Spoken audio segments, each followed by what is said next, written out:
This my two Satoshis.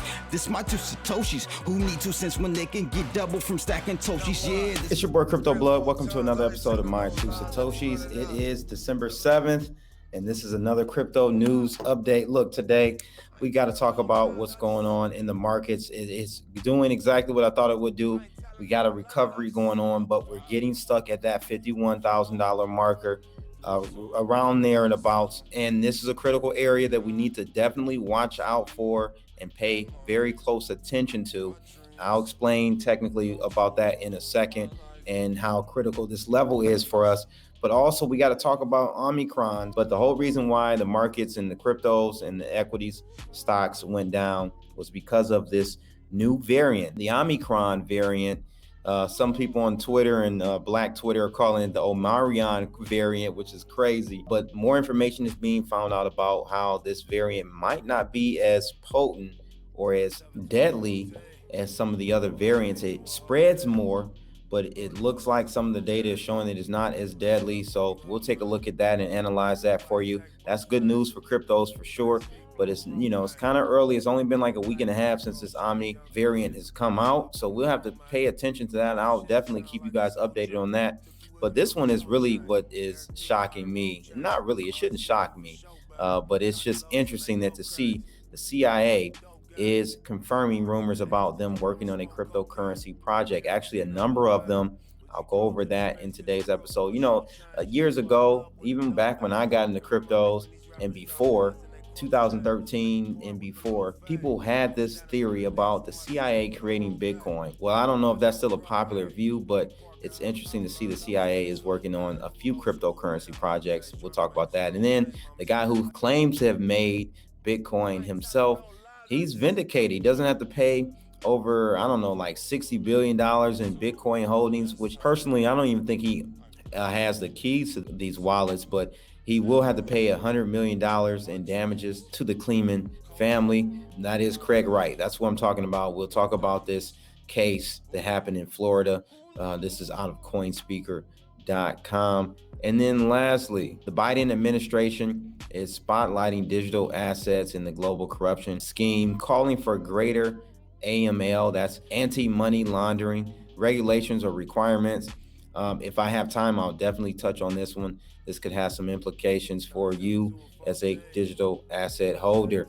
All three articles coming up on today's episode of My Two Satoshi. Let's get it. But before we start, if you guys find these types of videos informative, make sure you like, share, and subscribe, and click that bell to receive more videos like this. And before we touch on the heat map, I do want to bring up to you guys, I have a special trading competition starting over at BitGet.com. I have a link in the description below. You got to use that link to actually enter into this competition. It starts on December 15th. Register and get $10 without doing KYC. So you can register, get your $10 easily, and your first deposit, you get an additional 5% bonus on that, up to $100. That's free money. Okay. And then there are other perks as well. If you actually end up winning or getting in the top tier of the trading competition, you also have other perks like a PS5, some drone equipment, and a whole bunch of other stuff. So get over to the link in the description of this video for more details and sign up. It actually starts December 15th. So do that now. Now let's talk about this heat map. We've got Bitcoin around that $50,000 mark. I'm going to show you the chart here in a second on Bityard. But as you guys see, it's a mixed signal. I mean, we were up earlier today. Ethereum is down 1.6% right now, but most of your altcoins are not doing all that well today. They were earlier today, though. That's the thing. It's been a battle. You see it playing out. Hex is down pretty big today. You've got DOT up, though. It's bucking the trend. It's up 6.5%. Solana getting hit hard back under that $200 handle. BNB down 1.7%. Let me know your favorite coin. Maybe I'll shout it out in the next heat map segment on the My Two Satoshi show. But that's where we are. It's a mixed bag of, but primarily I would say on the red side in the crypto markets today. Though earlier we were much higher. I think it was more green. But look, I'm just playing this out. I have not changed anything here. Literally, we're seeing a bounce right off of that $51,000 Bitcoin level. It is textbook. Okay, so we did see the bulls lose momentum and the bears took over at that $51,000 Bitcoin level. Not a good sign at this point. If we break back below $49,000, then that is room for us to head lower and take out lower lows here at that point. So very critical time period for us. I'm not saying that we're heading lower at this moment, but if we do break below the $49,000 Bitcoin, you should be worried that we may see lower lows on the way. And of course, all of this is because of the shock and panic that we're seeing with this new Omicron variant. It's now spread to over 50 countries and 19 states in the United States. That means it's even in more states than what they have recorded officially. Looks like the CDC director said researchers are still working to understand the severity of this new variant, but the public health measures used for past variants should prove some protection. And it's just interesting to see them tell you to get the jab and to get the vax even before they even know if the vax works for the new variant. That lets you know that the narrative is being painted already, whether or not the vax works. They need you to get those jabs. It's more money in Merck and Pfizer and Johnson and Johnson. It's more money in their pockets, right? So that's where we are with things. It has now hit the shores of the United States, and we're seeing more cases spike all over the country and all over the globe, despite record vaccination numbers, right? We got roughly 12.5 million shots administered over the last week alone. So I think it's somewhere above 50% of America has been vaxxed. And in countries like Israel, you have a vax of over 90%. Germany, over 90%, 88%, something like that vax. Yet you're seeing these surges in this COVID happening right now. So it lets you know, I mean, plain numbers to show you the vax doesn't work with this variant. So we'll just have to see if they can come up with a better vax for people to take. This is a moving target. So it's just going to be interesting to see what happens here. The new variant isn't as deadly as the prior ones, but it does spread more than the other ones. So it's kind of I don't know. That's a catch-22. It could be half as deadly, but if it spreads twice as much or more, if it spreads even more than twice as much, then the death counts can be higher than previous variants. So we'll just have to see what happens. That is why we're seeing the stock market and equities gyrate like the way they are. But let's talk about this. This caught my attention, ladies and gents. CIA confirms the rumors. It is really working on a cryptocurrency project or multiple cryptocurrency projects. The director of the CIA said this in regards to questions about combating ransomware. He said his predecessors started several different projects focused on cryptocurrency. They are working on multiple projects to keep track of cryptocurrencies. So they're watching your currencies. They're watching your cryptocurrencies. They're watching your wallets, especially if your wallets that you have ever touch one of the off ramps, meaning like a Coinbase, a Cash App, a Kraken, any onshore US based cryptocurrency exchange.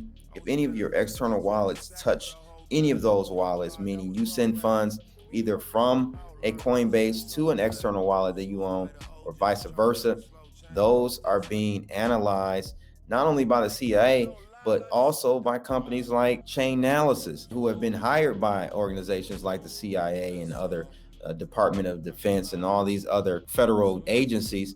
They are analyzing every transaction that occurs on the blockchain using very advanced algorithms and AI to really paint a picture of who is who and what is what on the blockchain. So don't be confused. It is not an anonymous thing going on here. There is definitely a way to track you. You know, there are privacy coins, as this article talks about, like Monero, which helps obfuscate or confuse those looking to track you, but it's no guarantee that that is going to work in the future. So attacks this year have shut down major pipelines. You guys know about that, meat processing plants and even business IT infrastructure. The Biden administration in June labeled ransomware a priority and said it would use cryptocurrency tracking to address it. Interesting. The CIA director was vague as to what exactly the CIA is doing. For example, it is studying networks or attempting to disrupt them. But he did add one of the ways of getting at ransom attacks and deterring them is to be able to get at the financial networks that so many of those criminal networks use, and that gets right at the issue of digital currencies as well. He's calling digital currencies an issue. The heat is on. Biden administration also looking to clamp down on digital assets, calling for greater AML or anti-money laundering policies. You're going to see more and more of this, ladies and gents. Don't think we're just on our way to blue skies and Lambos forever. This stuff is going to get clamped down on, and they're going to be very stringent on, or at least know who has what cryptos. And then lastly, I just want to touch on really quickly, we've got one from CoinSpeaker. It looks like your boy Craig Wright was right. He's vindicated in the Clemens case, but he is still set to pay $100 million in damages.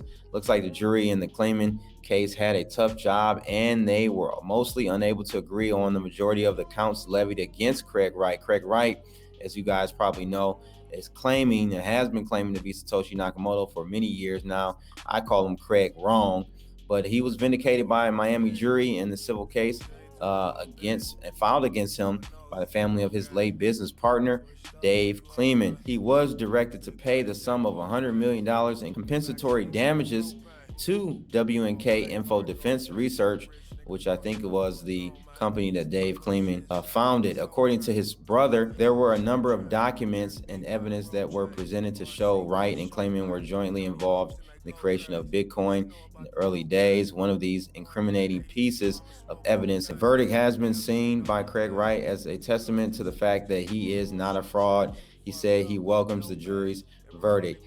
What do you guys think, man? This, to me, I hate that this guy actually was found not guilty in this case. It doesn't show that he is the creator of Bitcoin at all. It just shows that really he did not have a business relationship with Clemens, and so therefore it doesn't really owe the family anything but, I guess, $100 million in damages. I actually did a video, and I'll try to make sure I link this. I did a video maybe a year or some change ago of the most compelling story of who Satoshi Nakamoto is. I'll try to leave that in the description of this video. And it is a guy by the name of Paul LaRue. Look up that name. I think personally, ladies and gents, he is the real Satoshi Nakamoto, or one of the persons in the group that created Bitcoin. So I think Paul LaRue is the Satoshi Nakamoto. After reading this story, ladies and gentlemen, you should really be like, wow, this probably is someone very close to, or is the main guy in the Bitcoin story. But that's for a whole nother video. I'll leave a link to that video I did all the way back in January of 2020. But yeah, Craig Wright found not guilty. I mean, the jury was not asked, as you guys can see here in this case, they were not asked to determine the identity of Satoshi Nakamoto, which eases the pressure on Craig Wright. So again, he gets off scotch-free again, ladies and gents. I cannot believe this. You know, he's going to run with this verdict and try to use this as propaganda to show that he is Satoshi Nakamoto. Let me know in the comments below, do you think this proves that he is or isn't Satoshi Nakamoto, when that wasn't even their job to figure out in this case? All right, but let me know your thoughts. Again, don't forget, sign up with BitGet for this trading competition that starts on December 15th. And also, I got BitYard as a partner as well. I have their link in the description of this video. Check that out for the copy trading. Awesome platform. Both of those platforms, great trading platforms. That's pretty much it. That's my two Satoshis. It's your boy Crypto Blood, and I'm out of here. Holla!